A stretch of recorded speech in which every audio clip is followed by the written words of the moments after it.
Hello and welcome to this instalment of Talking Trim. I'm Jonathon Skinner and today we're looking at a fully trimmed dash top unit for a Triumph TR4 and TR4A. Very much applicable to the TR5, TR250 and TR6 models as well. The dash top, strictly speaking, is different, but the retrim kit that we offer for it is the same and the trimming process is the same. So just bear that in mind, but crucially the actual dash top unit is different on those cars.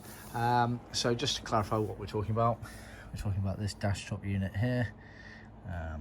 Lots of different photos in this build pocket book, all showing the same thing. Now originally they were just a moulded black plastic, as was all of that front dash area.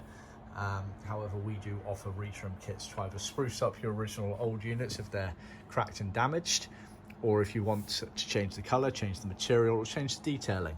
So we do offer a couple of different kits, as you'll see on our website. We've got the plain versions, which are literally just material to recover your original or aftermarket units, or we've got this double top stitch French seam version here, which really does add something very nice to the overall look and feel of that area there. We do quite a few kits for this area here on the TR4s up until the TR6s. Most of them include an option for top stitching, and some of them include elements where you have to have top stitching just because of the element that's it's for, such as the H-frame or the switch plinth. I'll come to those details in other videos. But yeah, our customer sent us his original unit. We actually did try to spruce it up and repair it, but it was beyond. We did speak to our customer in great depth about it and just sort of said, I think you're fighting a bit of a losing battle in terms of the extra work you'd have to do to potentially try and fix it, and then still the result after you trim it might not be that good, because as with everything in life, preparation is everything. If the under area of these elements here is not looking great, then you're never going to make the new part look good over the top of it. So he then went and sourced an aftermarket molded unit, which are these black rubber units here, and then we trimmed it up using our black vinyl retrim kit. He's obviously gone for the stitch version here.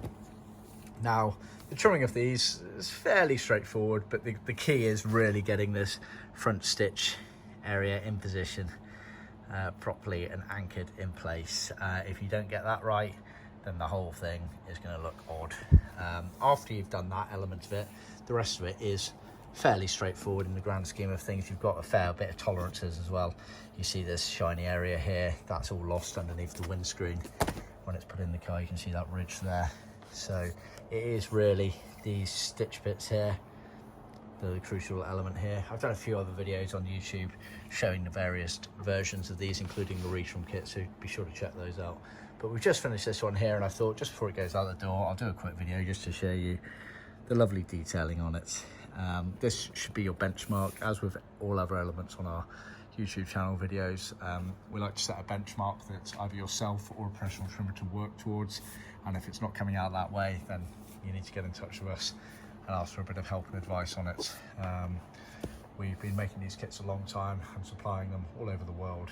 Great success, winning many awards all over the place.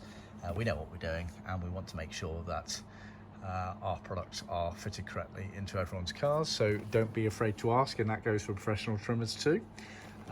Yeah, I think that's about it.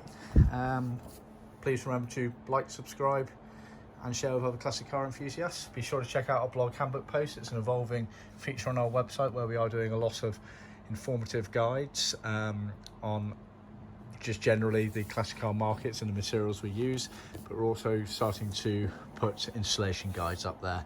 So I've taken a lot of photos of this process as we did it, so they'll be going up at some point soon. So be sure to check that out. Cheers.